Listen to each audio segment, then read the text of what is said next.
होता है, प्रोटीन का संश्लेषण होता है या सिंथेसिस होती है, ये होती कहाँ है, सेल के इनसाइड होती है। क्लियर।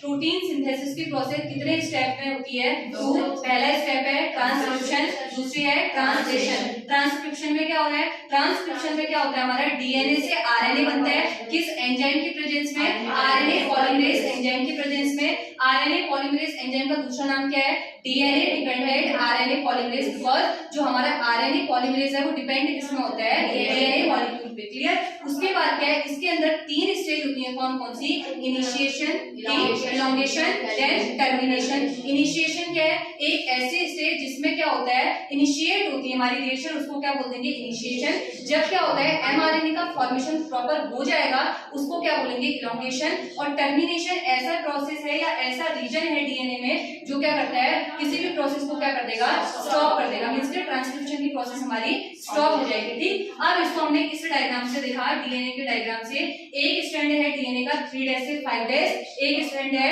5' से 3'। ठीक। ऊपर वाला स्ट्रैंड क्या है, टेम्पलेट स्ट्रैंड, नीचे वाला क्या है, कोडिंग स्ट्रैंड। हमेशा टेम्पलेट स्ट्रैंड से ही इसका फॉर्मेशन होता है, एमआरएनए या आरएनए का, जबकि कोडिंग स्ट्रैंड आरएनए का फॉर्मेशन नहीं करता। क्लियर। दूसरी चीज, यहाँ पे क्या प्रेजेंट है, ये प्रॉपर बेस प्रेजेंट है। इनमें कौन कौन सा रीजन है, 3 रीजन प्रेजेंट है। कौन कौन से रीजन है वो, प्रमोटर, स्ट्रक्चर जीन और टर्मिनेटर। ठीक। होता क्या है, आरएनए पॉलीमरेज आता है एंजाइम, ये अकेले से क्या नहीं कर सकता, यहाँ पे इनिशिएशन नहीं कर सकता, तो ये किससे कंबाइंड होता है, सिग्मा फैक्टर से। जैसे ही ये दोनों आपस में मिल जाएंगे, ये कहाँ पहुंच जाते हैं, प्रमोटर रीजन में, और हमारी यहाँ पे ट्रांसक्रिप्शन क्या होती है, शुरू हो जाती है। तो क्या बोलेंगे इसको, इनिशिएशन। अब क्या होगा, ये आरएनए पॉलीमरेज गया कहाँ पे, रीजन में, स्ट्रक्चरल जीन वाले में, और यहाँ पे किसका फॉर्मेशन किया इसने, एमआरएनए।